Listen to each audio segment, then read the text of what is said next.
শুভ সকাল। আমাদের দেশে গান্ধীজি নিয়ে নানান সিনেমা তৈরি হয়। বেশিরভাগ সিনেমা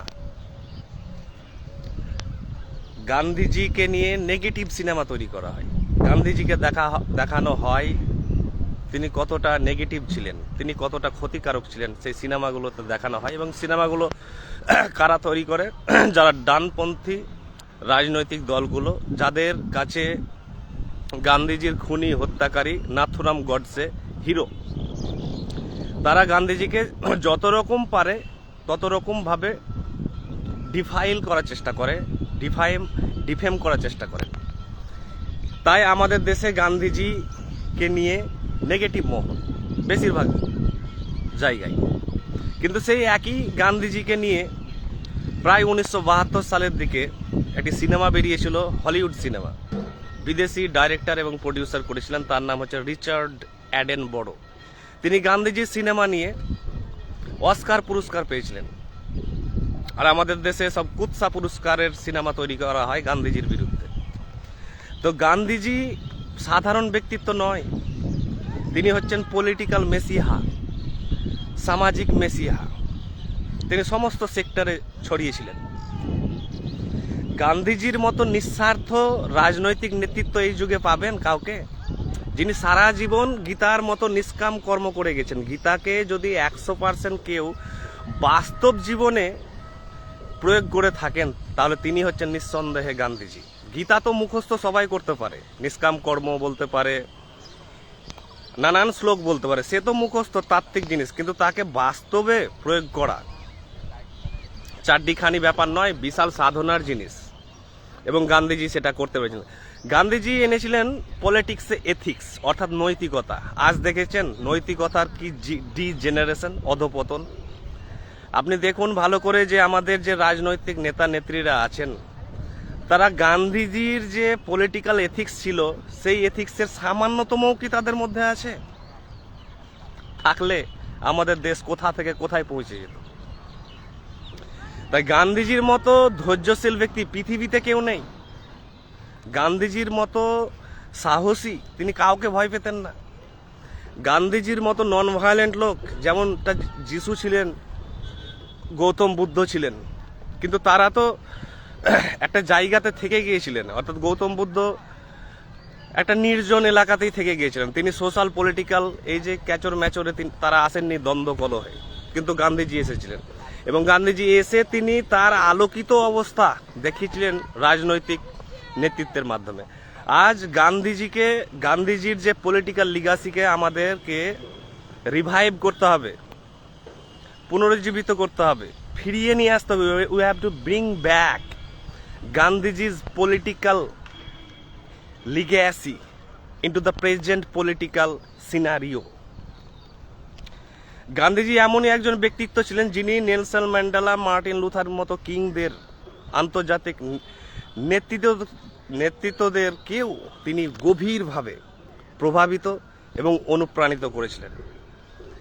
আইনস্টাইন বিজ্ঞানী তেমন কোনো মহাপুরুষ সম্পর্কে কিছু বলেননি, কিন্তু তিনি গান্ধীজি সম্পর্কে বলেছিলেন। এই কথাটি আপনারা পাবেন কোথায়? গান্ধীজির একটি অটোবায়োগ্রাফি আছে, খুব জনপ্রিয়। প্রত্যেক সন্তানকে পড়ানো উচিত, প্রত্যেক ছাত্রছাত্রীকে পড়ানো উচিত। সেই বইটির নাম হচ্ছে the story of my experiment with truth. সেখানে ব্যাক কভার পেজে লেখা আছে, ভবিষ্যৎ প্রজন্ম বিশ্বাসই করবে না যে গান্ধীজির মতো একজন রক্ত মাংসের লোক এই পৃথিবীর বুক দিয়ে কখনো হেঁটে গিয়েছিলেন। গান্ধীজির নন ভায়োলেন্ট নীতি আজ যুগে যুগে গোটা বিশ্ব অনুভব করতে পারছে। তার ডিপ্লোমেসি, তার চালচলন, তিনি কখনো কোনো সময় অস্থির হননি, বিরক্ত হননি। এত বড় বড় তিনি আন্দোলন করেছিলেন ইংরেজ শাসকদের বিরুদ্ধে, তিনি কখনো কোনোভাবে উত্তেজিত হননি। তাহলে কতটা ধৈর্য তার মধ্যে আছে, তিনি কতটা সাধনা করেছিলেন স্পিরিচুয়াল জগতে, যার জন্য একটা মানুষ এত ধৈর্যের অধিকারী হতে পারেন। আজ চারিদিকে দেখছেন আন্দোলন যদি ভায়োলেন্ট হয়ে যায়, হিংসাত্মক হয়ে যায়, উস্কানিমূলক হয়ে যায়, কমিউনাল হয়ে যায়, তাহলে আপনাকে কিন্তু দেশের প্রশাসন আইন ছাড়বে না।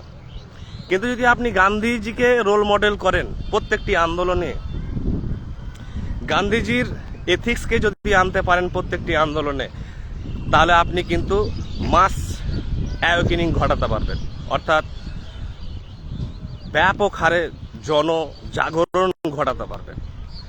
একটি যে কোনো আন্দোলনের নিয়ম হচ্ছে তাকে হাইলাইট করা, যেটি গান্ধীজির কথা, যে ইনজাস্টিস হবে, অন্যায় হবে, অবিচার হবে, কিন্তু সেই ইনজাস্টিসকে সারা দেশের নাগরিকদের কাছে তুলে ধরতে হবে এমনভাবে যাতে প্রত্যেকে আপনাকে সহানুভূতি জানায় এবং প্রত্যক্ষ এবং পরোক্ষভাবে আপনাকে সমর্থন জানায়।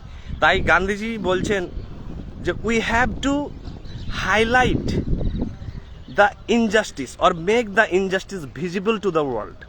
এই অন্যায়টাকে সমস্ত লোকের কাছে তুলে ধরুন খুব শান্তিপূর্ণভাবে, নৈতিকভাবে, নন ভায়োলেন্ট ওয়েতে।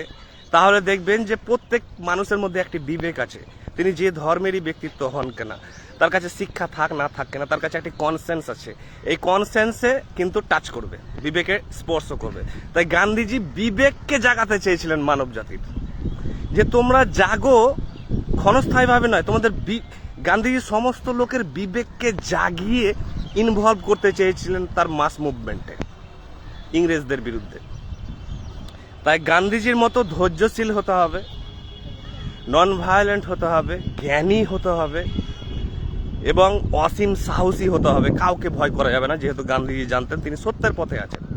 তাই ব্রিটিশরা কিন্তু সবাই ভয় করতেন এবং শ্রদ্ধা করতেন গান্ধীজিকে, যে গান্ধীজি নিঃস্বার্থ, কোনো আর্মি পাওয়ার নেই গান্ধীজির কাছে, গান্ধীজির কাছে কোনো মস্তান বাহিনী নেই, গান্ধীজির কাছে কোনো মিলিটারি ব্যাকআপ নেই, গান্ধীজির কাছে কোনো কোনো কোনো মানে পাওয়ারই নেই।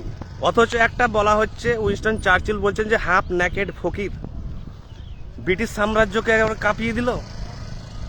অর্থাৎ যার বস্ত্র নেই, খাবার নেই, বাড়ি নেই, গাড়ি নেই, পাওয়ার নেই, কিছু নেই, একজন নগ্ন ফকির কোনো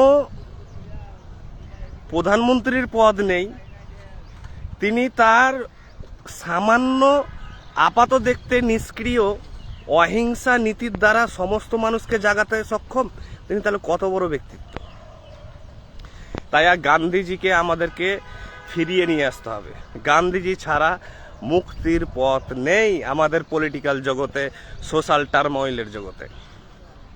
তাই গান্ধীজিকে বুঝুন যে আপনি নেতাজির পথে যদি এখন যান বা ভগৎ সিং বা ক্ষুদিরামের পথে যদি আপনি লড়েন, তাহলে আপনাকে কিন্তু দেশের আইন ছাড়বে না,